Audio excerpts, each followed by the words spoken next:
নমস্কাৰ স্বাগতম এয়া হৈছে দ্য প্ৰাইম শ্ব' ষ্টুডিঅ'ত মই প্ৰাঞ্জল উজনি অসমৰ জলপ্ৰলয়ৰ আজি 13 দিন জলপ্ৰলয়ে কেনেধৰণে একোটা পৰিয়ালৰ বাবে কাল অমানিশা নমাই আনিলে সেয়া আমি এইকেইদিন ধাৰাবাহিকভাৱে আপোনালোকক দেখুৱাই আছোঁ আমি দুৰ্গতজনৰ কাষত থিয় দিবলৈ চেষ্টা কৰিছোঁ তেওঁলোকক পাৰ্যমানে সহায় কৰিবলৈ চেষ্টা কৰিছোঁ আৰু সমান্তৰালকৈ চৰকাৰৰ ওচৰত প্ৰশাসনৰ ওচৰত আহ্বান জনাই আছোঁ যিসকল দুৰ্গতৰ কাষত এতিয়াও সাহায্য পোৱা গৈ নাই সেইসকলক সাহায্য দিবলৈ সেইসকলক সহায় কৰিবলৈ আমাৰ কেইবাজনো সাংবাদিক আজি লাইভত আছে এইকেইদিন ধাৰাবাহিকভাৱে তেওঁলোকে সেই চৰাইদেউ নাজিৰা বা শিৱসাগৰ যোৰহাটৰ বিভিন্ন পৰিৱেশ দেখুৱাই আছে বৰ্তমান আমাৰ ডেপুটি এডিটৰ পাৰ্থজ্যোতি বৰা আৰু সতীৰ্থ বিক্ৰম আছে লাইভত মই প্ৰথমে পাৰ্থজ্যোতি বৰাৰ পৰা অলপ কথা জানিব বিচাৰিছোঁ পাৰ্থ আপোনালোকে দুৰ্গম অঞ্চলসমূহত গৈ পাইছেগৈ য'ত বান পীড়িতসকলৰ দুখ বেদনা আমি আপোনালোকৰ জৰিয়তে দেখা পাই আছোঁ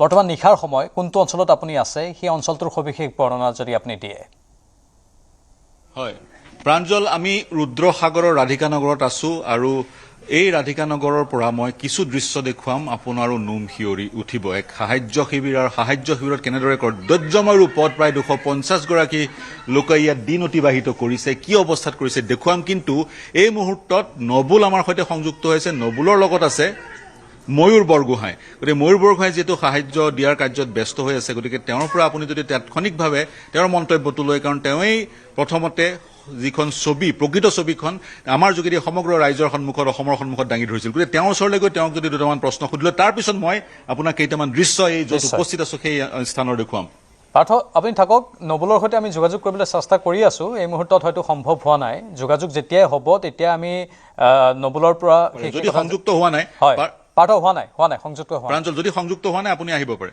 নিশ্চয় গৈছোঁ নবুলৰ সৈতে সংযোগ স্থাপন হোৱা নাই প্ৰথমতেই চাওক হয় হয় মই আহিছোঁ এগৰাকী ককাৰ ওচৰলৈ আৰম্ভ কৰিছোঁ তেওঁৰ যোগেদি মন কৰিব ককাৰ বয়স 95 বছৰ আৰু যোৱা 11 দিন ধৰি এই স্থানত ৰুদ্ৰসাগৰৰ ৰাধিকানগৰৰ পঞ্চায়তৰ এটা প্ৰেক্ষাগৃহত য'ত বিজুলীৰ কোনো সংযোগ নাই কেইডালমান মম জ্বলি আছে এনেদৰে ককাই দিন অতিবাহিত কৰিছে ইয়াৰ কেইটামান দৃশ্য দেখুৱাম আৰু এটা মই ইয়াত স্পষ্টভাৱে ক'ব বিচাৰিছোঁ কালি গৈছিলোঁ আমি বীৰ লাচিত বৰফুকন কলেজৰ সেই প্ৰেক্ষাগৃহত য'ত আছিলে প্ৰায় 251টা পৰিয়াল তেওঁলোকৰ কিন্তু সাহায্যৰ উভৈনদী তাত মন্ত্ৰী সৰ্বানন্দ সোণোৱাল গৈছে বিমল বৰা গৈছে তাত উপৰ্যুপৰি তেওঁলোকে সাহায্য প্ৰদান কৰিছে লোকসকলে নিজেই কৈছে ঘৰত যি ধৰণে তেওঁলোকে খাদ্য গ্ৰহণ কৰিছিল তাতকৈ ভালকৈ খাদ্য গ্ৰহণ কৰিছে কিন্তু ইয়াত তেওঁলোকে এই ধৰণে দিন অতিবাহিত কৰিছে এতিয়া গৰমৰ সময় বিচনী মাৰি মাৰি সময় পাৰ কৰিছে বাহিৰত খৰিত খাদ্য প্ৰস্তুত কৰিছে গতিকে এটা শিবিৰত তেনেকুৱা সুবিধা এইটো শিবিৰত এই ধৰণৰ অৱহেলা কিয় এইটো এটা ডাঙৰ প্ৰশ্ন দৃষ্টিগোচৰ কৰিলোঁ কাৰণ আমি নিজ চাক্ষুষ আমি ইয়াৰ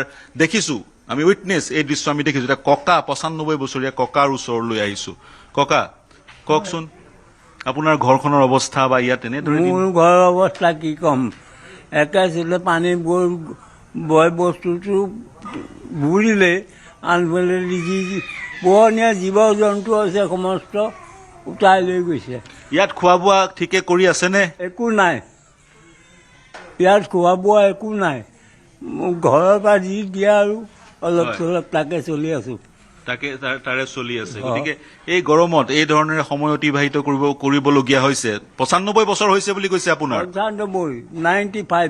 95 ককা আপোনাৰ নামটো জানিব বিচাৰিম যাদৱ চন্দ্ৰ দাস 95 বছৰত তেওঁ এনেদৰে সাহায্য শিবিৰত আছে মন কৰিব আমি যেতিয়া ইয়াত উপস্থিত হৈছিলোঁ সন্মুখত পানী চাৰিওফালে পানী পিছফালে ৰুদ্ৰসাগৰ যিহেতু ONGCৰ এটা ৱেল আছে আৰু ৱেলৰ পৰা কেমিকেল নিৰ্গত হৈ থাকে শিশুসকলৰ ভৰিয়ে হাতে খজুৱতি বেমাৰত পৰিছে বেমাৰত ককবকাই থকা শিশু পৰিলক্ষিত কৰিছোঁ মহিলা পৰিলক্ষিত কৰিছোঁ তাৰ লগত আৰু এটা কথা কওঁ প্ৰাঞ্জল আৰু এটা কথা কওঁ চাওঁ মাইনা চাওঁ অকণমান ওচৰলৈ হা ইয়াত দেখিছে শিশু আৰু এটা কথা ক'ব বিচাৰিছোঁ এই যি 250 সন্মুখলৈ কেমেৰাত চোৱা মাইনা কেমেৰাত চোৱা এইফালে চোৱা হয় এয়া চাওক এয়া শিশু এই ধৰণেৰে আমাৰ উজনি অসমৰ অযুত শিশুৱে এতিয়া সময় পাৰ কৰিবলগীয়া যোৱা মই ক'ব বিচাৰিছোঁ 251 গৰাকী ইয়াত আছে লোক আৰু শৌচাগাৰ মাত্ৰ এটা মহিলাসকলে অগ্ৰাধিকাৰ দিয়া হয় ব্যৱহাৰ কৰিবলৈ তেওঁলোকে শাৰী পাতি সেই শৌচাগাৰটো ব্যৱহাৰ কৰে পুৰুষসকলৰ কাৰণে একো নাই আৰু যি ধৰণে আমি এই স্থানলৈ আহিলোঁ অঞ্জন মই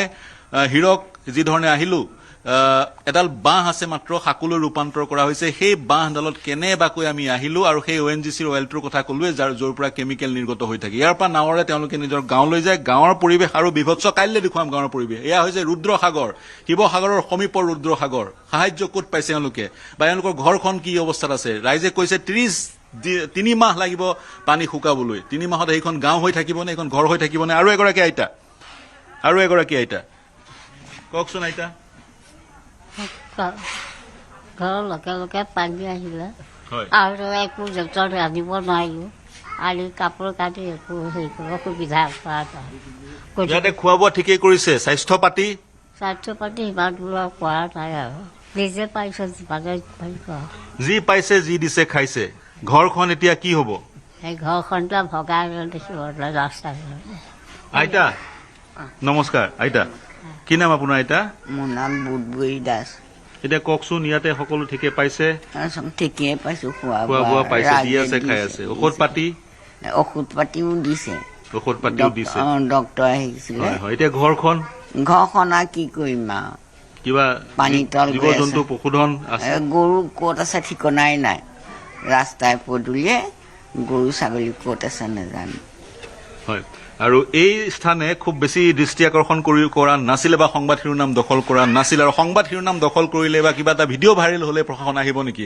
পদ্ধতিগতভাৱে তেওঁলোকে ছাৰ্ভে কৰি কিয় বিষয়বোৰ আগবঢ়াই লোৱা নাই আৰু মহিলাসকল আৰু যিসকল বৃদ্ধ লোক আছে 95 বছৰীয়া ককা আছে তেওঁলোকে কিয় অগ্ৰাধিকাৰ পোৱা নাই মই আন দৃশ্যও দেখুৱাব চেষ্টা কৰিম চাওক মহিলাসকল কেনেদৰে আছে শিশুসকল আছে ইয়াতে অসুস্থ এটা শিশুক আমি পৰিলক্ষিত কৰিছিলোঁ বাহিৰত আৰু মই যাব বিচাৰিম বাইদেউ আপোনাৰ ল'ৰা নে ছোৱালী এতিয়া কিমান দিন হ'ল 12 দিন মাইনাৰ নাম কি আৰাধ্যা দাস চাওক কওকচোন এতিয়া ঘৰখন কেনেকৈ উদ্ধাৰ হ'ব কি হ'ব ইয়াত সাহায্য ইত্যাদি পাইছে খোৱা বোৱা কিন্তু পাইছে চাগে খোৱা বোৱা যিটো টাইমত পাব লাগে সেই টাইমত নাপাওঁ আৰু এতিয়া কেঁচৰ ল'ৰা ছোৱালী হ'লে ঘপকনে হেৰি লাগে খাবলৈ মন যায় কিবা এটা সেইটোও ঘপকে খাবলৈও নাপাওঁ বেবীটোকো প্ৰথমত খুৱাব পৰা নাছিলোঁ কিমান বয়স 9 মাহ চলি আছে 9 মহীয়া শিশুৱে এইদৰে য'ত ইলেক্ট্ৰিচিটি নাই এডাল মোমেৰে ৰাতিৰ অন্ধকাৰ নিৰাময় কৰিব লাগে 9 মহীয়া শিশু ইয়াত এনেকে থাকিব লাগে নেকি এই অগ্ৰাধিকাৰ দি 9 মহীয়া বা তাতকৈ সৰু যিসকল কেঁচুৱা সেইসকলক নিৰাপদ স্থানলৈ স্থানান্তৰিত কিয় কৰা নহয় উৰে নিশা এনেদৰে বিচনী মাৰি মাৰি মাতৃয়ে এই শিশুটি খুৱাবলৈ চেষ্টা কৰে তাতকৈ আৰু কি হ'ব পাৰে আন এটা শিবিৰত উপৰ্যুপৰি সাহায্য আন এটা শিবিৰত এনে এক দৃশ্য কিয় বাহিৰত চাব প্ৰাঞ্জল বাহিৰত মই খাদ্য কেনেদৰে প্ৰস্তুত কৰিছে দেখুৱাবলৈ প্ৰয়াস কৰিম আৰু আপোনাৰ পৰা মন্তব্য ল'ম এইদৰে তেওঁলোকে খাদ্য প্ৰস্তুত কৰিছে সেইফালে চৌকা আছে চৌকাত কিদৰে খাদ্য প্ৰস্তুত কৰিছে অঞ্জনে দেখুৱাব আৰু বাহিৰৰ পানী যদি অঞ্জন য'ত পূৰ্ণাস্তি সম্ভৱ হয় ৰাতি দেখুৱাবলৈ অসুবিধা কৰ্তব্যময় পৰিৱেশ চাওক ইয়াত ONGCৰ ৱেলৰ কেমিকেল ইয়াত নিৰ্গত হৈ থাকে এওঁলোকে কৈছে নাৱৰে সকলো দৃশ্য দিনৰ সময়ত দেখুৱাব চাৰিওফালৰ পৰিৱেশ চাওক মই আৰম্ভণিতে কৈছিলোঁ এই যে সাহায্য প্ৰদান কৰা হৈছিল প্লাষ্টিকৰ বটলৰ আৰু এই প্লাষ্টিকৰ বটলে কি ৰূপ ধাৰণ কৰিছে চাওক এই এনেধৰণৰ প্লাষ্টিকৰ বটল নিদি যদি যিসকলে প্ৰায় তেওঁলোকে চিলিণ্ডাৰ দিলে হয় আৰু চিলিণ্ডাৰবোৰ ৰিফিল কৰা যদি এক প্ৰক্ৰিয়া আৰম্ভ কৰিলে হয় সুফল পালে হয় প্লাষ্টিকৰ বটল চাব কি কদৰ্যময় পৰিৱেশ ইয়াত অসুখ কিয় নহ'ব শিশুসকল মহিলাসকলৰ অসুখ কিয় নহ'ব চাওক আৰু আপোনালোকে বটল এনেদৰে পেলাব নালাগিছিল এক স্থানত ৰাখিব লাগিছিল নহয় জানো এয়া চাওক চাৰিওফালে এক পৰিৱেশ পিছফালে তেওঁলোকৰ ঘৰলৈ যাবলৈ একমাত্ৰ উপায় হৈছে নাও এনেধৰণৰ কদৰ্যময় পৰিৱেশত এটা মাত্ৰ শৌচাগাৰত এইসকল শিশু ৰুদ্ৰসাগৰৰ এইসকল মহিলাই সময় অতিবাহিত কৰিবলগীয়া হৈছে এই দুটা শিশুৰ মাতৃ অসুস্থ চিকিৎসাৰ প্ৰয়োজন মই তেওঁৰ ওচৰলৈ আহিম মানে পাৰ্থ চিকিৎসক তাত নাই চিকিৎসক তাত যোৱা নাই নেকি স্বাস্থ্য শিবিৰৰ ব্যৱস্থা নাই নেকি প্ৰশাসনৰ তৰফৰ পৰা স্বাস্থ্য শিবিৰ প্ৰাঞ্জল চিকিৎসক আহিছে প্ৰাথমিক যি চিকিৎসা সেই চিকিৎসা প্ৰদান কৰে কেইটামান টেবলেট দিয়ে দাদা মই আপোনাৰ ওচৰলৈ আহিব বিচাৰিছোঁ আপুনিয়ে কৈ আছিল আপুনি হয় এতিয়া কওকচোন আপোনালোকৰ ঘৰখনৰ পানী শুকাবলৈ 3 মাহ সময় লাগিব বুলি কৈছে 3 মাহ সময় এনেকে থকাটো সম্ভৱ নহয় এই শিশুসকল 9 মহীয়া শিশু আছে কি কৰিবলৈ মানে এতিয়া আমাৰ যিটো এইফালে এটা জান আছে এই পুল আছে 4 লাইনৰ কামত মানে 4 লাইনটো মাটি খানি ব্লক কৰি দিলে ব্লক আছে পানীটো যাব নোৱাৰা বলত এই পানীটো সিমান দিনে ব্লক হৈ থাকিব নোহোৱাৰ পাছত আমাৰ ঘৰ দুৱাৰটো ভাগি শেষেই কাপোৰ কানি আগং মানে কিতাপ ফলিপা সকলো বস্তুৱে অনিষ্ট যি নেকি এইখিনি মানে দৈনিক হাজিৰা আজি যদি হাজিৰা কৰিবলৈ নাযায় গধূলিলে সেই মানুহ ঘৰত ৰাতি ভাত খাই যোৱা নহয়, কিন্তু আজি এনেকুৱা অৱস্থা আমাৰ শুৱনি আমাৰ গাঁওখন বুলি শুনিছিলোঁ, কিন্তু এতিয়া মই ব্যৱহাৰিক সমস্যা কেইটামান কৈ দিছোঁ। আজিকালি পিতৃ মাতৃয়ে সন্তানক স্কুলত পঢ়ি থকা সন্তানক মোবাইল ফোন দিব লাগে, কাৰণ স্কুলত মোবাইল ফোনৰ প্ৰয়োজন। এই মোবাইল ফোনৰ কিস্তি এই মাহত কেনেকৈ দিব? 2,000-3,000 টকা কিস্তি। বন্ধন বেংক বা আন যিবোৰ অনুষ্ঠান প্ৰতিষ্ঠান, banking institution, non banking institution, সেইবোৰৰ পৰা লোন লৈ থোৱা আছে, সেইবোৰৰ EMI আহে নহয় জানো? এইবোৰ সমস্যা আছে। মানে স্কুলত আজিকালিতো চবতো মোবাইলৰ যোগেই, মোবাইলত দিবলগীয়া। কিছুমানে ধৰি লওক এতিয়া কাৰোবাৰ আছে, এতিয়া বেলেগৰ পৰা হ'লেও চলিছে, কিছুমানে এতিয়া লোনত লৈ আনিবলগীয়া আছে, কিস্তি দিব লাগিব। কোনোবাই দিব লাগিব 3,000, কোনোবাই দিব লাগিব 2,000, কিন্তু সেই কিস্তিটো আমাৰ সমৰ্থক নহয়। আৰু ছমাহ এবছৰলৈকে দিব পৰা কোনো সম্ভৱেই নহয় আমাৰ ৰাইজৰ, কাৰণ হাজিৰা পালেহে হাজিৰা পাম। লোন লৈছে, লোন লৈ কিবা গাহৰি পালন কৰিছে, গাহৰি, গৰু, ছাগলী আমাৰ চবেই ল'ৰাই গোটৰ পৰা লৈছে। আৰোহণ, বন্ধন, ছেটিং, এনেকৈ ধনলক্ষ্মী কিছুমান তেওঁলোকে আমাক দিছে, কিন্তু সেই বস্তুখিনি লৈ আমি ল'ৰাবোৰ কৰিছে, কিন্তু সেইখিনি এতিয়া লোন মাৰিব ক'ত? কাৰোবাৰ গৰু মৰিছে, ছাগলী মৰিছে, গাহৰি মৰিছে। এতিয়া সেই বস্তুবোৰ আমি গম পাইছো। এয়া হৈছে প্ৰাঞ্জল ব্যৱহাৰিক দুখন ছবি। এখন হৈছে সেই নাজিৰাৰ দিশৰ গাঁৱৰ ছবিখন, আৰু এইখন হৈছে আৰবান ৰুদ্ৰসাগৰৰ ছবি। ইয়াত পৃথক সমস্যা, তাত পৃথক সমস্যা। এই লোনবোৰ তেওঁলোকে মাৰিব কেনেকৈ? প্ৰাঞ্জল, নিশ্চয় চৰকাৰে বহু কিবা কিবি আঁচনিৰ কথা কৈছে বাৰু, কিন্তু আমি আশা কৰিম চৰকাৰে ফলপ্ৰসূ ব্যৱস্থা এওঁলোকৰ বাবে গ্ৰহণ কৰক। আৰু এই যি অবৰ্ণনীয় পৰিৱেশৰ মাজত এইসকল লোক আছে, তেওঁলোকৰ পৰিৱেশ দেখি সঁচাকৈ অতি দুখ লাগিছে, আৰু তাত বেমাৰ আজাৰৰ কথাও আহি পৰিছে ইয়াত। আমি আশা কৰিম প্ৰশাসনে সঠিক সিদ্ধান্ত সময়মতেই গ্ৰহণ কৰক। পাৰ্থ, লাইনত থাকিব আপুনি। আমাৰ সতীৰ্থ বিক্ৰমো আছে। বিক্ৰমৰ কাষত যোৱাৰ পূৰ্বে মই নবুল কোঁৱৰৰ পৰা অলপ জানিব বিচাৰিছোঁ। নবুলে এইকেইদিন ধাৰাবাহিকভাৱে বহু পানীৰে বিধ্বস্ত কৰা অঞ্চল পৰিভ্ৰমণ কৰি আছে। নবুল, এই মুহূৰ্তত আপুনি কোনটো স্থানত আছে, সবিশেষ জনাওক। হয়, মই বৰ্তমান উপস্থিত আছোঁ নাজিৰাত, আৰু আজিৰ দিনটোত আমি বহু ঠাই গৈছোঁ, আৰু যোৱা 19 তাৰিখৰ পৰা প্ৰতিদিনে বানাক্ৰান্তৰ ওচৰলৈ গৈছোঁ, আৰু তেওঁলোকৰ দুখ দুৰ্দশাৰ ছবি নিউজ 18ৰ দৰ্শকসকলক দেখাই আছোঁ।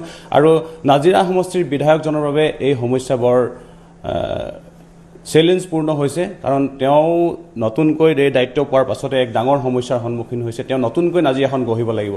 বিধায়ক ডাঙৰীয়া আমাৰ লগত আছে।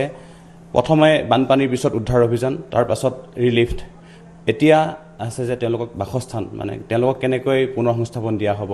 আপুনি ইতিমধ্যে সেই বিষয়ে কাম আৰম্ভ কৰিছে। প্ৰথমে মই আপোনাক সেই তেওঁলোকৰ বাবে কি ব্যৱস্থা গ্ৰহণ কৰিছে এই বিষয়ে?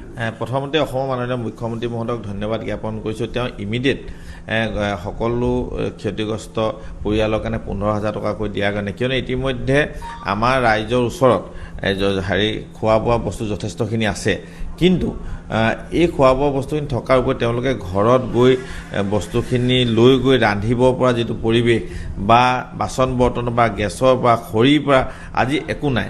গতিকে সেইখিনি ইমিডিয়েট কিনিবৰ কাৰণে যি 15,000 টকা দিছে, তাৰ কাৰণে তেওঁক ধন্যবাদ জ্ঞাপন কৰিছোঁ। আৰু আমাৰ মুখাগত আৰু এটা ডাঙৰ প্ৰত্যাহ্বান আহিছে, সেইটো হৈছে যিমানখিনি মানুহৰ কেঁচা ঘৰবোৰ উটুৱাই লৈ গ'ল, সেই মানুহখিনি এটা গৈ ক'ত থাকিব। সেইকাৰণে মাননীয় পীয়ুষ হাজৰিকা ডাঙৰীয়া আজি নাজিৰালৈ আহিছিলে, আৰু আমাৰ সন্মানীয় মন্ত্ৰী গাৰ্জেন মিনিষ্টাৰ আমাৰ বিমল বৰা ডাঙৰীয়া উপস্থিতি নাজিৰা CDC অফিচতে তেওঁলোকে এটা সমাধান সূত্ৰ উলিয়াইছে। গতিকে চৰকাৰৰ ফালৰ পৰা সকলোখিনি কাম কৰি দিয়া সম্ভৱ নহয়। ৰাইজৰ সহায় সহযোগিতা, তাতে আমাৰ পীয়ুষ হাজৰিকা ডাঙৰীয়া সহায় সহযোগিতা, বিমল বৰা ডাঙৰীয়া সহায় সহযোগিতাত আমি যি 2,000 অনুমানিক আমি 2,000 ধৰি লৈছোঁ, 2,000 যি কেঁচা ঘৰ আছে, এই কেঁচা ঘৰখিনি যিখিনি ইতিমধ্যে সম্পূৰ্ণভাৱে উটুৱাই লৈ গ'ল, ইমিডিয়েট যাতে আমি সেইখিনি যাতে পুনৰ নিৰ্মাণ কৰিব পাৰোঁ, তাৰ কাৰণে আমি ব্যৱস্থা কৰা হৈছে। আৰু ইতিমধ্যে তাৰ কাৰণে আমাক 4,000 বান্দোল মানে বান্দোল আমাক টিং লাগিব, আৰু আমাৰ 3 লাখতকৈ বেছি আমাক মানে পিছ মানে আমাৰ বাঁহ দৰকাৰ হ'ব। গতিকে এই ক্ষেত্ৰত আমাৰ পীয়ুষ হাজৰিকা ডাঙৰীয়া গোটেই বিষয়টো আগবঢ়াই লৈ গৈছে, আৰু এই মানুহখিনিক সংস্থাপন কৰাটোৱেই, ঘৰখনত সোমোৱাই দিয়াটো আমাৰ কাৰণে মুখৰ আগতে ডাঙৰ প্ৰত্যাহ্বান আছে। আৰু ইতিমধ্যে আমি বাঁহ কটাৰ কাম ইতিমধ্যে আমি আৰম্ভ কৰিছোঁ, আৰু বহু ৰাইজে নিজে স্বতঃস্ফূৰ্তভাৱে আজি বাঁহ আমালৈ আগবঢ়াই দিছে, আৰু বহু ৰাইজে টিঙো আমালৈ কৈছে। আজি বহুত দূৰৰ পৰা মানুহে আমালৈ ফোন কৰিছে যে আমি ৰাইজৰ থাকিবৰ কাৰণে আমি টিং দিয়াৰ ব্যৱস্থা কৰিম। গতিকে সেই কামখিনি আমাৰ আগত যথেষ্টখিনি প্ৰত্যাহ্বান আছে। আৰু তাৰপিছত মাননীয় মুখ্যমন্ত্ৰী মহোদয়ে কৈছে যে যাৰ যেনেকৈ ঘৰ ক্ষতিগ্ৰস্ত হৈছে, সেইখিনি যিখিনি পাব লাগে 1 লাখৰ পৰা বা তাতকৈ বেছি যিখিনি পাবলগীয়া বিষয় আছে, সেইখিনি তেওঁলোকে পাব, কিয়নো এই প্ৰচেছটোলৈ যাওঁতে আমাক অলপ হ'লেও সময় লাগে। গতিকে এই সময়খিনিত যাতে ৰাইজ যাতে ৰাস্তাত থাকি অসুবিধাৰ সন্মুখীন নহয়, সেইকাৰণে পীয়ুষ হাজৰিকা ডাঙৰীয়া এইখিনি কাম আগবঢ়াই লৈ গৈছে। গতিকে খুব আন্তৰিকতাৰে তেওঁক ধন্যবাদ জ্ঞাপন কৰিছোঁ। আৰু আটাইতকৈ নাজিৰাবাসী ৰাইজৰ আটাইতকৈ জৰুৰী আমাৰ এতিয়া মুখৰ আগত সেই কামটোৱে আছে আৰু সেই কামটো তেওঁ কৰি দিছে। গতিকে ধন্যবাদ জ্ঞাপন কৰিছোঁ। নবুল এইখিনিতে এটা প্ৰশ্ন। নবুল, যদি আপুনি শুনি আছে, কিছু সময় পূৰ্বে পাৰ্থ এটা আশ্ৰয় শিবিৰৰ পৰিৱেশ দেখুৱাইছিল। আশ্ৰয় শিবিৰটোৰ চৌপাশে এক কদৰ্যময় অৱস্থা, পানীৰ বটল থুপ খাই আছে বা তাত মহিলা ৰোগীও আছে যাৰ স্বাস্থ্যৰ অৱস্থা কিছু শোচনীয় হৈ পৰিছে। তাত পৰ্যাপ্ত চিকিৎসাৰ ব্যৱস্থা কৰা, আশ্ৰয় শিবিৰসমূহৰ চৌপাশ পৰিষ্কাৰ কৰাৰ ক্ষেত্ৰত কিবা চৰকাৰ প্ৰশাসনে চিন্তা চৰ্চা কৰিছে নেকি? মই ডাঙৰীয়াৰ পৰা জানিব বিচাৰিছোঁ, যিসমূহ শিবিৰ আছে বা যিসমূহ স্থানত লোকসকল প্ৰাণত ক্ষতিগ্ৰস্ত হৈছে, সেই স্থানসমূহত চিকিৎসা শিবিৰ বা পৰিষ্কাৰ পৰিচ্ছন্ন কৰাৰ কিবা ব্যৱস্থা গ্ৰহণ কৰিছে? নিশ্চিতভাৱে স্বাস্থ্য বিভাগে যথেষ্টখিনি কাম কৰিছে। তেওঁলোকে দিনে ৰাতিয়ে কামখিনি কৰিয়ে আছে। কিন্তু আমাৰ আগত প্ৰত্যাহ্বান কেইবাটাও আছে। এইটো এনেকুৱা নহয় যে আজি চিকিৎসা কৰ্মীসকলৰ ঘৰো আজি পানীৰ তলত আছে। তেওঁলোকৰ ঘৰতো আজি আমাৰ যিটো পৰিৱেশ বা অন্যান্য ৰাজ্যৰ যিটো পৰিৱেশ বা আজি চিকিৎসা কৰ্মীসকলো সেই একেই পৰিৱেশ। কিন্তু তাৰ পিছতো তেওঁলোকে স্বাস্থ্যকৰ্মীসকলে, ডক্টৰ বা আদি কৰি নাৰ্ছ সকলোৱে চিকিৎসা ক্ষেত্ৰত যথেষ্টখিনি কাম কৰিছে। আৰু অহা দিনবিলাকত বানপানী যোৱাৰ পিছত সেইটো এটা আমাৰ মুখৰ আগত ডাঙৰ চেলেঞ্জ থাকিব। কিয়নো আমি ধৰি লওক ডাঙৰ যাতে ইয়াত যাতে মহামাৰী নহয়, তাৰ কাৰণে আমি এতিয়াৰ পৰা প্ৰস্তুত হ'ব লাগিব। যিহেতু বহুত শ গৰু যেনি তেনি পৰি আছে, সেইখিনি পুতাৰো আমি ব্যৱস্থা লাহে লাহে কৰি থকা হৈছে। গতিকে আমাৰ আগত সেইটো এটা যথেষ্ট প্ৰত্যাহ্বান আছে। নিশ্চয় হয় প্ৰাঞ্জল। নিশ্চয় নবুল, আপুনি লাইনত থাকিব। আমি পৰৱৰ্তী সময়ত পুনৰ আপোনাৰ জৰিয়তে আৰু অধিক সম্প্ৰচাৰ আগবঢ়াম। কিন্তু বিক্ৰম আছে, পাৰ্থৰ কাষলৈ যাম। বিক্ৰমে কিন্তু দিখৌ নদীৰ জলপৃষ্ঠ পুনৰ বৃদ্ধি পোৱাৰ এটা খবৰ দিছে, যিটো এই মুহূৰ্তৰ হয়তো গুৰুত্বপূৰ্ণ খবৰ, আৰু যিকোনো মুহূৰ্তত পুনৰ পানী সোমাব পাৰে নাজিৰাৰ কেইবাটাও অঞ্চলত। বিক্ৰম, আপুনি এই বাৰ্তাটো দিছে, অধিক তথ্য বিচাৰিছোঁ আপোনাৰ পৰা। প্ৰাঞ্জল, এই মুহূৰ্তত আমাৰ হাতলৈ খবৰ আহিছে। আমি গড়মূৰ অঞ্চলত আছোঁ, বাঁহগড় অঞ্চল এইটোৰ, আৰু এই অঞ্চলটোত এতিয়া এই মুহূৰ্তত খবৰ বিয়পি পৰিছে যে দিখৌ নদীৰ জলপৃষ্ঠ বৃদ্ধি পাইছে। আৰু দিখৌ নদীৰ জলপৃষ্ঠ যদিহে নাজিৰাত বৃদ্ধি পায়, তেনেহ'লে কিন্তু নাজিৰাৰ কেইবাটাও অঞ্চলত পুনৰ পানী সোমাব পাৰে। গতিকে সাৱধান হৈ থকাটো ভাল, কাৰণ জলপৃষ্ঠ বৃদ্ধি পাই আছে। নাগালেণ্ডত ইতিমধ্যে পাহাৰত বৰষুণ হৈ আছে, আৰু পুৱাৰ ভাগতো নাজিৰাত ইতিমধ্যে বৰষুণ হৈছিল। আমি জনাইছিলোঁ যে দৰিকা নদীৰ জলপৃষ্ঠ যথেষ্ট বৃদ্ধি পাইছিল। গতিকে দৰিকাৰ জলপৃষ্ঠ বৃদ্ধি পাই আছে, আৰু দিখৌ নদীৰ জলপৃষ্ঠও যদি বৃদ্ধি পায়, তেনেহ'লে কিন্তু পুনৰ নাজিৰাবাসীৰ বাবে এটা কিন্তু অশনি সংকেতেই হৈ পৰিব। প্ৰাঞ্জল, এই মুহূৰ্তত মই এখন ঘৰত আছোঁ। এই ঘৰখন হৈছে বাঁহগড়ত। বাঁহগড়ৰ যিটো পৰিৱেশ, এই পৰিৱেশটো দেখিলে প্ৰাঞ্জল আপোনাৰ দুখ লাগিব। এইকাৰণে আপোনাৰ দুখ লাগিব যে এতিয়া পানী শুকাইছে ঠিকেই, ঘৰৰ ভিতৰত পানী শুকাইছে, ৰাজপথত পানী আছে, কিন্তু কথাটো হ'ল এতিয়া চৌদিশে পলস। এই ঘৰবোৰ যদি আপুনি চাই, এই চৌদিশে আপুনি কেৱল পলস আৰু পলস দেখিবলৈ পাব।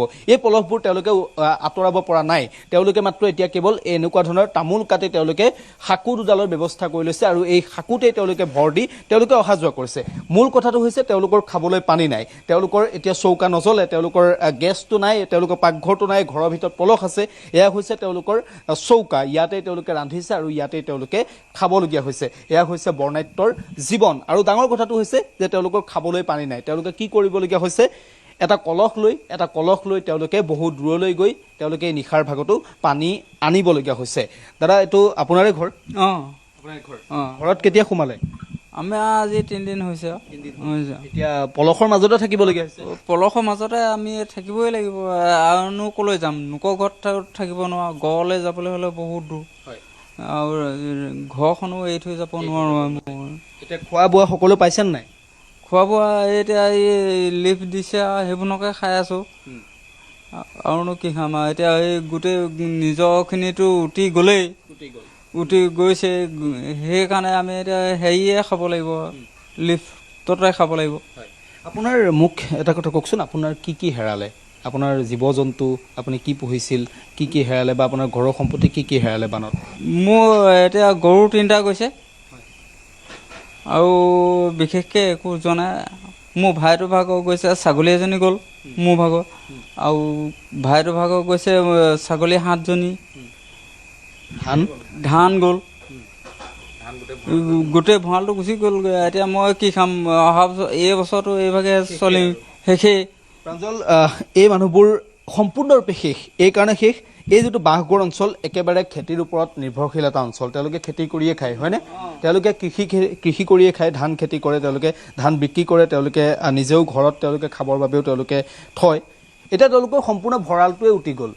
তেওঁলোকে যোৱা বছৰ যিখিনি ধান চপাইছিল যিখিনি ধান থৈছিল সম্পূৰ্ণ ভঁৰালটো উটি গুচি গ'ল লগতে যিকেইটা জীৱ জন্তু পশুধন তেওঁলোকে ৰাখিছিল পুহিছিল সকলো বানত উটি গ'ল দাদা আপোনাৰ ঘৰটো পিছফালৰ ঘৰটো ন পিছফালৰ আপোনাৰ কি হেৰালে বানত আমাৰ মানে ধান গোটাই থৈছিলোঁ দেই প্ৰায় 3 কুইণ্টেলৰ ওপৰত চাউল আছিলে চাউলখিনি গোটেইখিনি উঠি গুচি গ'ল তাৰ পৰা আকৌ আমাৰ নিজৰটো ভঁৰালটো গ'লেই তাৰ পৰা কাঁহী বাতি বাচন বৰ্তন এইবিলাক গ'ল বাকী বেলেগ বস্তুটো আছে কাপোৰ কানি একো নাই চব উটুৱাই লৈ গুচি গ'লগৈ দেখোন আৰু একো সুবিধাটো নাপালোৱেই তাৰ পৰা আকৌ এইফালে গাহৰি দুটা আছিলে মেলি দি যাওঁতে আৰু কি কৰিম উপায় নাই গাহৰি আহিলত মেলি দিবলগীয়া আমি তাৰমানে মানুহে বাচিম নে জীৱ জন্তু বচা সেইকাৰণে ডিঙি ৰছী কাটি এৰি দিলোঁ এতিয়া পিছত জানো এতিয়া ক'ত আছে আৰু গম নাপাওঁ সেইটোবিলাক পানীয়ে উটুৱাই লৈ গ'ল আৰু পুখুৰীততো মাছটো আছিলে সেইবিলাক গুচি গ'ল আৰু সেইবিলাকে আৰু তাৰ পৰা ধান এইভাগে নুকুটোৱাকৈও আছিলে অলপ সেইখিনিও গ'ল আৰু হাঁহ আছিলে দেই হাঁহখিনি মানে বানত বাৰু বাচি গ'ল তাৰপৰা এতিয়াহে কিন্তু মানে এই কিবা ঘোলা পানীটো খাই মানে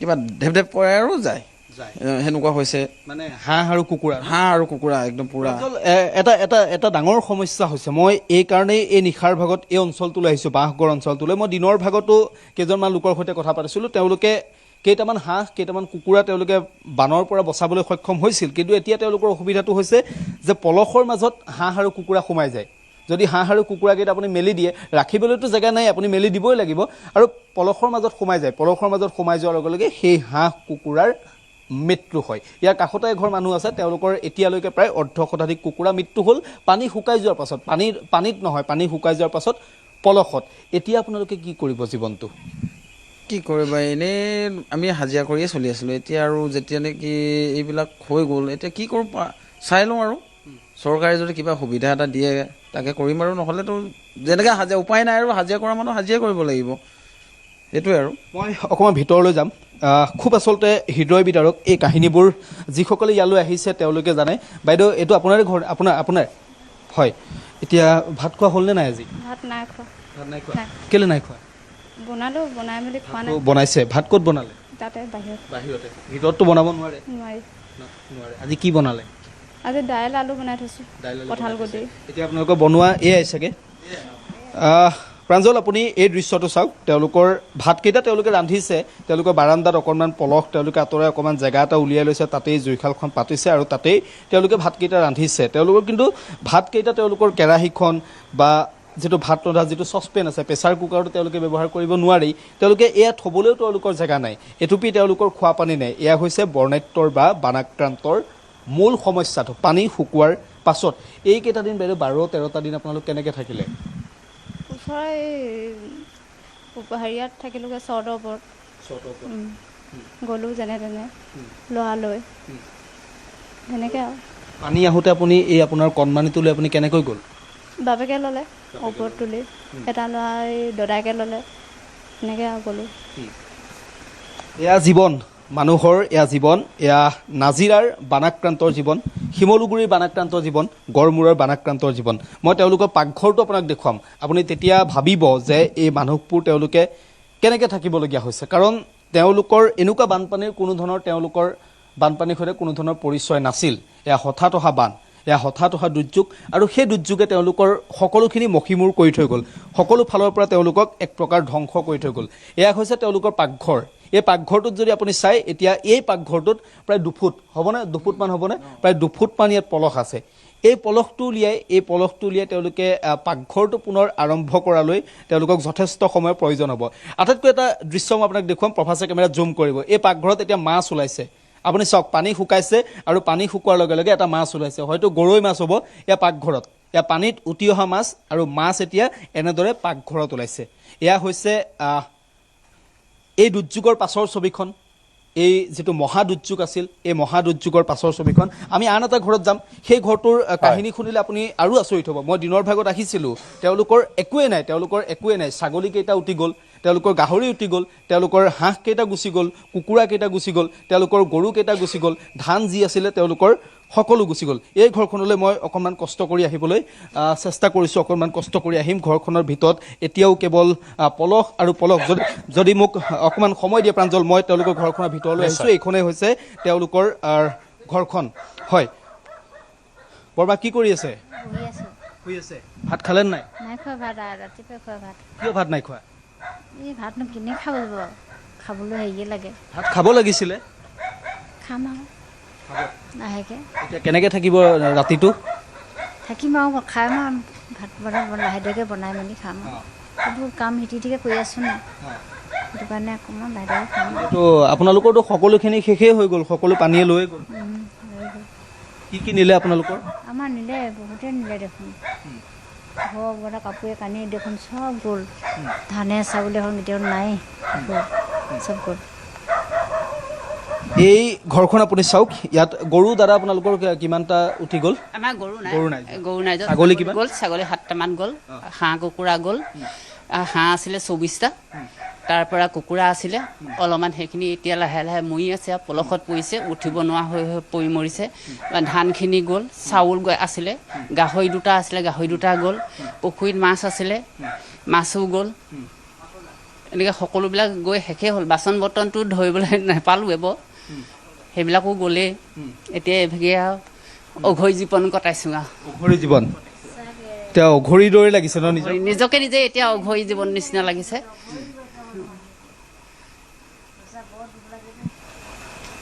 দুখ লাগিছে আপোনালোকৰ আগৰ বছৰ একদম কৈছোঁ নহয় আমি এনেকুৱা এটা গড় লৈ গৈছোঁ খিচিৰি দিছে তাৰমানে আমি কৈছোঁ দেউতাই মই ইমানেই আমাৰ হেৰি লাগিছে কি জীৱনটো কি খাইছোঁ মানে তাৰমানে ক'ব নোৱাৰোঁ তাৰমানে এনেকুৱা এটা জীৱন আপোনালোকে আহিব বুলিতো ভবা নাছিল কেতিয়াও নাছিলোঁ সেইকাৰণে কিছুমান বস্তু থাকি গ'ল মানুহকেইটা যে উঠি ওলাই গৈছোঁ মাথে মানুহকেইটা মানে বাচিছে আৰু বাকী একো নাবাচিল ওলাই গৈছোঁ আৰু মুঠতে ধৰক কেনেকৈ পাওঁ আৰু ইমানখিনি হ'লেই নহয় পানী আগতো মই ইমান বিয়া আছে মই ইমান পানী নাই দেখা ইয়াতো মই মোৰ ঘৰ নিতাইত মা ঘৰ ইমান পানী নাই দেখা প্ৰাঞ্জল খুব দুখ লগা এই পৰিয়ালটোৰ কথা যদি আপুনি শুনে আপোনাৰ নামটো বকুল আছিল খুব দুখ লগা এই মানুহঘৰৰ একো নাই তেওঁলোক কৃষিৰ ওপৰত নিৰ্ভৰশীল মানুহ তেওঁলোকে কেইটামান পশুধন তেওঁলোকে পোহপাল কৰিছিল সেয়া তেওঁলোকে বিক্ৰী কৰি তেওঁলোকে এই পৰিয়ালটো চলাইছিল এতিয়া তেওঁলোকৰ সকলো অৰ্থাৎ উপাৰ্জনৰ যিখন হাত আছিল সেই হাতখন তেওঁলোকৰ নাইকিয়া হৈ গ'ল তেওঁলোকে আজি তেওঁলোকে ঘৰটোত সোমাইছে তেওঁলোকে পলসৰ মাজতে আছে এয়া পলসেই কিন্তু কেমেৰাত প্ৰভাসে অলপ দেখুৱাব এয়া পলস এই পলস শুকাই গৈছে আৰু পলসৰ মাজতে আছে এই পলসৰ তলত কিন্তু কি সোমাই আছে সেয়া তেওঁলোকেও নাজানে কিন্তু তেওঁলোকে ইয়াত থাকিছে তেওঁলোকে থাকিবলৈ আহিছে কাৰণ তেওঁলোকেতো থাকিব লাগিবই নাথাকিলে উপায় নাই তেওঁলোকে ক'ত থাকিব তেওঁলোকে কাৰ ঘৰত ক'ত কেনেকৈ আশ্ৰয় ল'ব কাৰণ তেওঁলোকে এই যি 12টা দিন আছিল এই 12টা দিন তেওঁলোকৰ ঘৰখনৰ কাষতে অলপ ওখ যিহেতু ছাগলী থকাৰ ঘৰবোৰ অলপ ওখকৈ বনোৱা হয় এটা ছাগলী ঘৰ আছে সেই ছাগলী ঘৰটোতে তেওঁলোকে থাকিলে আৰু ছাগলী ঘৰটোতে থাকিলে ময়ে ভাত তাত বনালোঁ বেয়া হৈ আহিলে তাতে ভাত বনালোঁ মেলি লওঁ চফা কৰি ছাগলী সেই বাহিৰতে থৈ দিলোঁ ছাগলী বাহিৰতে থৈ দিলে কিমান তাৰমানে হেৰি লাগে আৰু 14টা বাকী হেৰিকেইটা বচালোঁ যেনে তেনে চাঙৰ পৰা তাকো সেই চাঙৰ পৰা গঁৰালৰ পৰা আকৌ টিঙৰ ওপৰত তুলি দিলোঁ টিঙৰ ওপৰত তুলি তাৰপৰা সেই খুন্দি লাগি পিনে সেই 5টা 7টা গ'লগৈ বাকী এইকেইটা যেনে তেনে থাকিলেগৈ আৰু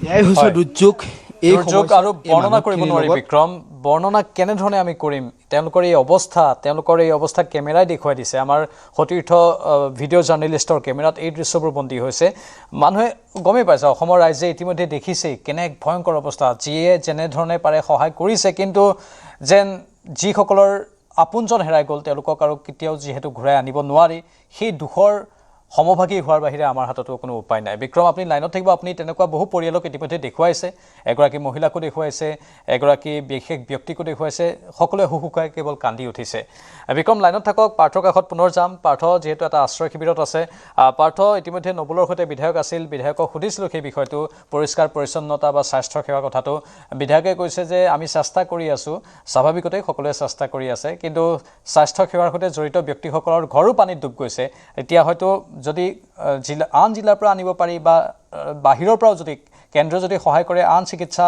কৰ্মীক যদি আনিব পাৰি তেনেহ'লে হয়তো সহায় হ'ব এই লোকসকলৰ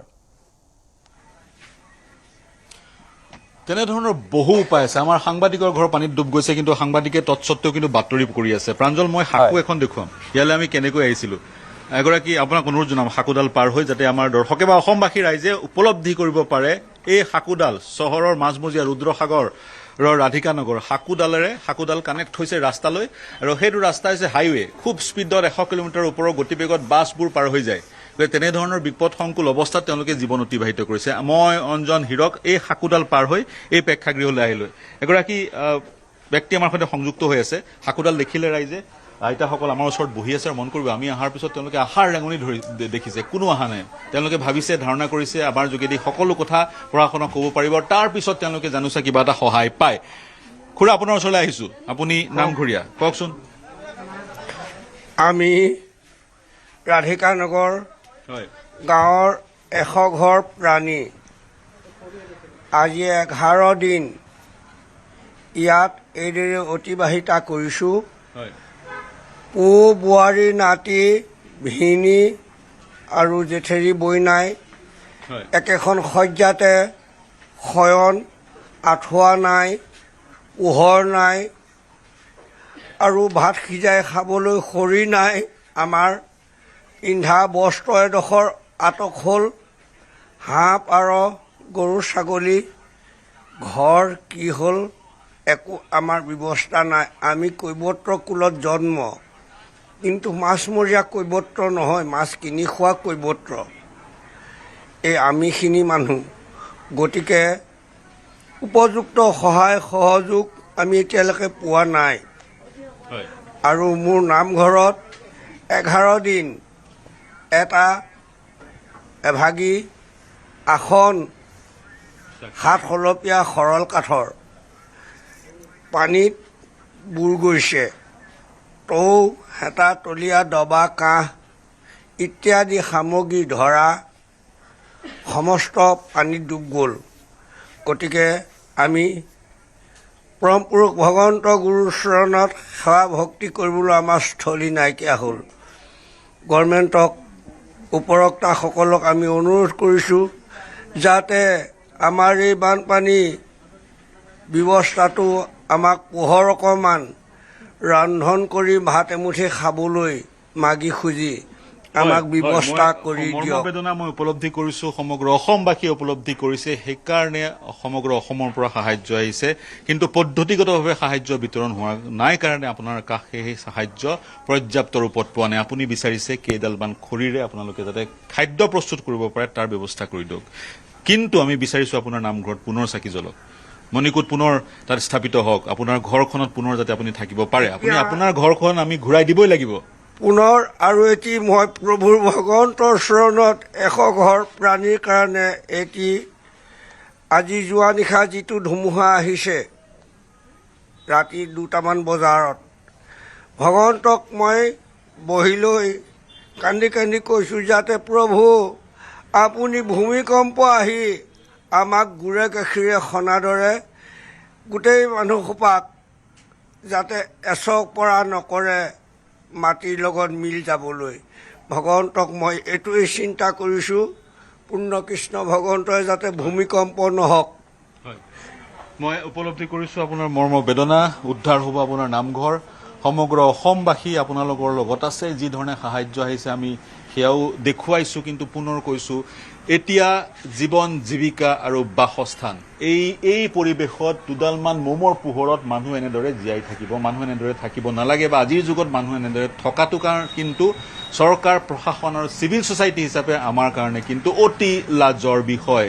এই যি প্ৰকৃতিৰ তাণ্ডৱ বুলি ক'ব নোৱাৰি, মানৱ সৃষ্ট বুলি আমি কৈছোঁ। এই শিশুটিক মন কৰক, এই এগৰাকী মাতৃ, এইদৰে শিশুটিয়ে মাতৃৰ কোলাত শুই এই 11 দিন অতিবাহিত কৰিছে। শুবলৈ এক স্থান নাই, গোটেই ৰাতি বিচনী মাৰি থাকিব লাগে। আপুনিয়ে চিন্তা কৰকচোন, এনেধৰণৰ বাৰিষাৰ সময়ত যেতিয়া বৰষুণ নিদিয়ে, ৰ'দ দিয়ে, কি ধৰণৰ এক গুপগুপীয়া গৰমৰ সৃষ্টি হয়। গতিকে এনেধৰণৰ কৰ্দৰ্যময় পৰিৱেশত এই শিশুটিৰ যদি কিবা স্বাস্থ্যৰ অৱনতি ঘটে, তাৎক্ষণিকভাৱে চিকিৎসক ইয়াত উপস্থিত হোৱাৰ কোনো ব্যৱস্থা নাই। চিকিৎসক বা চিকিৎসকৰ দল, এই যে এডাল ব্যৱস্থা নাই। মই আপোনাক সুধিব বিচাৰিছোঁ। হয়, ৰ'ব।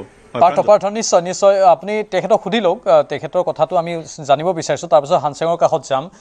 হয়, সোধক পাৰ্থ। ক্ষমা কৰিব। হয় হয় হয় বাইদেউ, কওকচোন, এই কিমান ডাঙৰ আপোনাৰ শিশু? ইয়াত 1.5 বছৰ। ঘৰখনৰ কথা কওকচোন মোক। সকলোৱে ক'লে ঘৰত এতিয়াও বোলে ডিঙিলৈকে পানী। এডিঙিলৈকে পানী। কালি মই নামি গৈছোঁ, ঘৰৰ অৱস্থা একেবাৰে বেয়া। ঘৰৰ কাপোৰ কানি যিমান চৰু কেৰাহী, গেছ চিলিণ্ডাৰ পৰা চব সকলো ক্ষয়গ্ৰস্ত শেষ হ'ল। আমাৰ ঘূৰি গৈ এমুঠি আহাৰ আমি ল'ৰা ছোৱালীক দিবলৈ আমাৰ একো উপায় নাই, আমি কেনেকৈ আকৌ ঘৰখন সাজি আমি খাব পাৰোঁ, সন্তানক দিব পাৰোঁ, আমি ভগৱানৰ ওচৰত সেয়ে প্ৰাৰ্থনা কৰোঁ যাতে চৰকাৰখনে আমাক সহায় সাহয্য কৰে, আমি সেয়াই অনুৰোধ কৰোঁ। তাতকৈ আমি কি ক'ম আপোনালোকক। পাৰ্থ, অতি কৰুণ ছবি আৰু স্বাভাৱিকতেই আশ্ৰয় শিবিৰবোৰ আছে। আশ্ৰয় শিবিৰৰ দুৰৱস্থাৰ কথা আমি বিধায়কৰ দৃষ্টিগোচৰ কৰালোঁ। বিধায়কে কৈছে কাম কৰি আছোঁ বুলি, কিন্তু অধিক ক্ষীপ্ৰ হ'ব লাগিব আৰু অধিক মানৱ সম্পদ আমাক লাগিব, যিটো কথা আমি আৰম্ভণিৰ দিনাৰ পৰা কৈ আছোঁ। বাহিৰৰ পৰা হ'লেও মানৱ সম্পদ আনিব লাগিব, চিকিৎসাকৰ্মী আনিব লাগিব, স্বেচ্ছাসেৱক আনিব লাগিব, পদ্ধতি লাগিব। দিয়াকে যি পাইছে তেওঁৱে সামগ্ৰী পাই থাকিলে নহ'ব, গতিকে পদ্ধতিগতভাৱে সকলোকে ডিটেক্ট কৰি, ছাৰ্ভে কৰি, সমীক্ষা কৰি যাক যি প্ৰয়োজন সেই ধৰণে সাহায্য প্ৰদান কৰিব লাগে। আৰু এই মুহূৰ্তত ঘৰবোৰ কেনেকৈ উদ্ধাৰ কৰি পুনৰ ঘৰবোৰ নিৰ্মাণ কৰিব লাগে সেই দিশত চিন্তা চৰ্চা কৰিব লাগে। গোটেই সমগ্ৰ অসমৰ পৰা সাহায্যৰ গাড়ী আহিয়ে আছে, সাহায্য প্ৰদান কৰিয়ে থকা হৈছে, কৰক সাহায্য প্ৰদান। তাৰ সমান্তৰালে তাৰপিছত যি জীৱন আৰু জীৱিকা সেই কথাও চিন্তা কৰিব লাগিব, বাসস্থানৰ কথাও চিন্তা কৰিব লাগিব। গতিকে সেই চিন্তা কৰাৰ সময় আহি পৰিছে। বাৰম্বাৰ আমি এই কথা কৈ আছোঁ, কিন্তু পদ্ধতিগতভাৱে যেন এই কামটো হোৱা নাই। যেতিয়া যিমান শৃংখলাবদ্ধৰ পদ্ধতিগতভাৱে হ'ব লাগিছিল সেইটো হোৱা নাই। বৰ গুৰুত্বপূৰ্ণ কথা কৈছে আপুনি। লাইনত থাকিব হানচেং আছে, বান সাহায্য ভঁৰাল বুলি আমি এটা বিশেষ তাত ব্যৱস্থাৰ দেখিছোঁ, এখন বেনাৰ দেখিছোঁ। গোটেইখিনি কথা হানচেং আপোনাৰ পৰা জানিব বিচাৰিছোঁ। হয় প্ৰাঞ্জল, ৰুটি কাপৰা মাকান এই কথাষাৰটো শুনিছে। এই কথাষাৰ এতিয়া উজনি অসমৰ 4-5খন জিলাৰ বানপীড়িত আৰ্তজনে এতিয়া অনুভৱ কৰিবলৈ আৰম্ভ কৰিছে, কিয়নো অন্ন, কাপোৰ আৰু বাসস্থানৰ বাবে হাহাকাৰ সৃষ্টি হৈছে। নাগালেণ্ডৰ মন জিলা আৰু লংলেং জিলাত যি তুষাৰ বৃষ্টিপাত হৈছিলে প্ৰায় 20 ঘণ্টাৰ অধিক, তাৰপিছত বিভিন্ন পাহাৰত লেণ্ডশ্লাইড হোৱাৰ কথা আমি গম পাইছোঁ।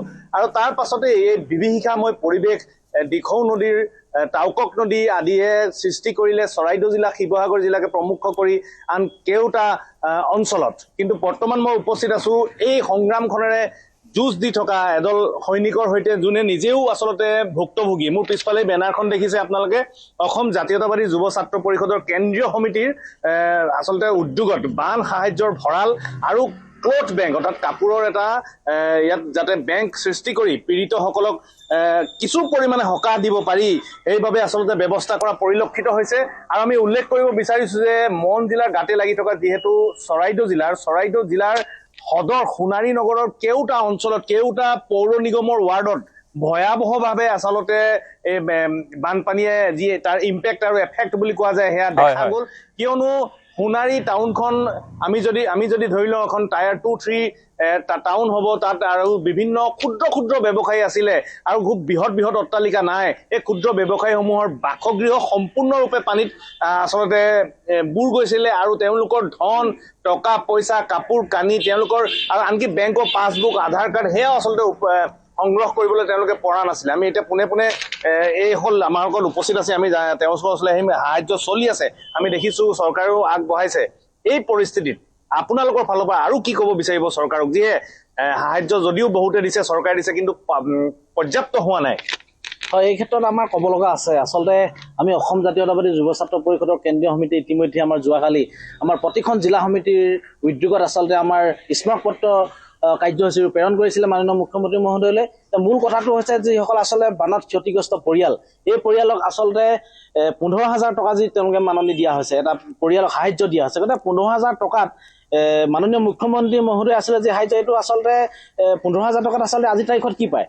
গতিকে এটা পৰিয়ালক ঠন ধৰি উঠিবলৈ হ'লে মিনিমাম টকা 1 লাখ টকাৰ পৰা আৰম্ভ কৰিব লাগে বুলি আমি ভাবোঁ। গতিকে আমি দাবী জনাইছোঁ যে অতি শীঘ্ৰেই যাতে আমাৰ যিসকল ক্ষতিগ্ৰস্ত লোক আছে, আজিৰ তাৰিখত এটা হাহাকাৰময় পৰিৱেশ আচলতে আমি ক'বলৈ ভাষা পোৱা নাই, বিচাৰি পোৱা নাই যে এনেধৰণৰ এটা পৰিৱেশ হৈ আছে। আজি 11 দিন ধৰি আচলতে বানত আক্ৰান্ত হৈ আছে। গতিকে আমি অসম জাতীয়তাবাদী যুৱ ছাত্ৰ পৰিষদ চৰাইদেউ জিলা সমিতিও আমি যৎকিঞ্চিত আমি যিমান পাৰোঁ আমি সহযোগিতা কৰিবৰ কাৰণে চেষ্টা কৰিছোঁ। আজি বৰ্তমান আমি আহি আছোঁ, বৰ্তমান বনাইত্ৰৰ কাষৰ পৰা আহি আছিলোঁ। গতিকে এই মুহূৰ্তত আমি মাননীয় মুখ্যমন্ত্ৰীক যে 1 লাখ টকা বান সাহায্য ক্ষতিগ্ৰস্ত পৰিয়াললৈ দিব লাগে বুলি আমি আহ্বান জনাইছোঁ। আৰু মৃতকৰ পৰিয়াললৈ আচলতে 4 লাখ টকা ঘোষণা কৰা আমি দেখিবলৈ পাইছোঁ, আৰু মুখ্যমন্ত্ৰীৰ পুঁজিৰ পৰা 5 লাখ টকা। গতিকে এটা পৰিয়ালক আমি 20 লাখ টকাৰ এটা সাহায্য দিবৰ বাবে আমি আহ্বান জনাইছোঁ। কাৰণ আজিৰ তাৰিখত আমি দেখিবলৈ পাইছোঁ যে যি ঘৰ আচলতে নিজৰ মানুহজন আচলতে উটুৱাই লৈ গৈছিল, বানে উটুৱাই লৈ গৈছিল, সেই মানুহখনৰ পৰিয়ালটোহে আচলতে বুজি পাইছে আজি কি পৰিৱেশ তেখেতৰ, আজি কি কেনেধৰণৰ এটা পৰিৱেশত আছে। গতিকে এই মুহূৰ্তত আমি পৰিয়ালৰ কাষত আহি থিয় দিবৰ বাবে আমি আহ্বান জনাইছোঁ ৰাজ্য চৰকাৰ। আৰু আমি এটা কথা ক'ব লাগিব যে প্ৰধানমন্ত্ৰী মোদী ডাঙৰীয়া আছিল আজি তাৰিখলৈকে, কিন্তু 11 দিন হৈ গ'ল, কিন্তু আজি তাৰিখলৈকে অসমত কিন্তু এবাৰ কিন্তু তেওঁলোকে আহিবৰ সময় নহ'ল। কিন্তু নিৰ্বাচনৰ সময়ত আমি দেখোঁ 2বাৰ 3বাৰকৈ হেলিকপ্টাৰে কিন্তু তেওঁলোকে ভ্ৰমণ কৰে। এই ক্ষেত্ৰত কিন্তু আমি তেওঁলোকক আমি গৰিহণা জনাইছোঁ আৰু আমি ক'ব বিচাৰিছোঁ যে অতি শীঘ্ৰে কেন্দ্ৰীয় চৰকাৰে ইয়াতে আমাৰ যিসকলৰ ক্ষতিগ্ৰস্ত লোক আছে ক্ষতিগ্ৰস্তসকলক উচিত ব্যৱস্থা গ্ৰহণ কৰিব লাগে বুলি আমি আহ্বান জনাইছোঁ। আৰু ইতিমধ্যে আপোনালোকে দেখিছে যে আমাৰ চৰাইদেউ জিলা সমিতি আমি কেন্দ্ৰীয় সমিতিৰ আহ্বানত বনাই থোৱা আমাৰ ভঁৰাল আমি সাহায্য ভঁৰাল আমি ইয়াতে ৰাখিছোঁ। আৰু ইতিমধ্যে আমাৰ ক্লথ বেংকৰ পৰা আমাৰ বিভিন্ন লোকে আচলতে ইয়াৰ পৰা সামগ্ৰী ব্যৱহাৰ কৰিছে। গতিকে আমি যিমানখিনি পাৰিছোঁ আমি যুৱ ছাত্ৰ পৰিষদে কৰিব চেষ্টা কৰিছোঁ। আৰু এটা বস্তু দেখা গৈছে যে চৰাইদেউ জিলাৰ যিসমূহ চৰকাৰী কৰ্মচাৰী আছে তেখেতসকল ইয়াত নিয়োজিত হৈছে, স্বাস্থ্যকৰ্মী আছে, তেখেতসকলে বিভিন্ন প্ৰকাৰে জড়িত হৈ পৰিছে, কিন্তু তেখেতসকলৰ ঘৰো বুৰ গৈ আছে। এনে স্থলত চৰকাৰ বা প্ৰশাসনে অন্য জিলাৰ পৰা চৰকাৰী কৰ্মচাৰী স্বাস্থ্যকৰ্মী অনাটো প্ৰয়োজন বুলি ভাবেনে? হয়, এতিয়া অসম জাতীয় যুৱ ছাত্ৰ পৰিষদে আজি কেন্দ্ৰীয় সমিতিৰ নিৰ্দেশনা আজি সমগ্ৰ অসমলৈ, লগতে আজি আমাৰ যি 3খন আমাৰ জিলা আজি বানত আক্ৰান্ত হৈছে। এই বানত আক্ৰান্ত হোৱাৰ লগে লগে আমাৰ যিটো যুৱ ছাত্ৰ পৰিষদ সংগঠন, এই সংগঠনটিয়ে অসমৰ যিবিলাক ঠাইত যিবিলাক অঞ্চলত আজি তাৰিখত বানে বুৰা নাই বা বানাক্ৰান্ত হোৱা নাই, সেই অঞ্চলৰ পৰা আজি আমি খাদ্যবস্তু তথা যিকোনো পানীৰ সামগ্ৰী হওক, আজি চিকিৎসা সেৱাৰ বাবে যিবিলাক প্ৰয়োজনীয় সামগ্ৰী সেই সামগ্ৰীবিলাক আমি আনিছোঁ। ধৰি লওক ধেমাজিৰ পৰা আনিছোঁ, লখিমপুৰৰ পৰা আনিছোঁ, আৰু তিনিচুকীয়াৰ পৰা আহিছে, আৰু ডিব্ৰুগড়ৰ পৰা আহিছে, গহপুৰৰ পৰা আহিছে।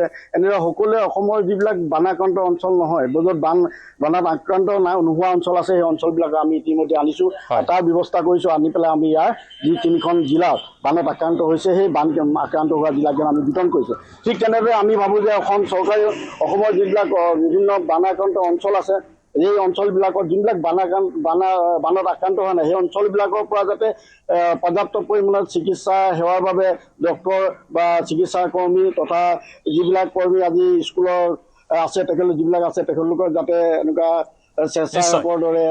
নিশ্চয় হানচেং, আমি চৰকাৰৰ দৃষ্টিগোচৰ কৰিছোঁ বিষয়টো আৰু সকলো দল সংগঠন বা ৰাইজে এই কথাটো উত্থাপন কৰিছে। এই মুহূৰ্তত আপোনাক আমি ধন্যবাদ জনাইছোঁ, কিন্তু বিৰতিলৈ যাম। কিন্তু এটা বিশেষ বাৰ্তা আহিছে আমাৰ সতীৰ্থ বিক্ৰমে এটা বাৰ্তা দিছে যে নাজিৰাত হেনো মোবাইলে ফ্লাড ৱাৰ্ণিং আহিছে, পুনৰ পানী আহিব পাৰে, তেনেধৰণৰ কিছু কথা তেওঁ জানিব পাৰিছে।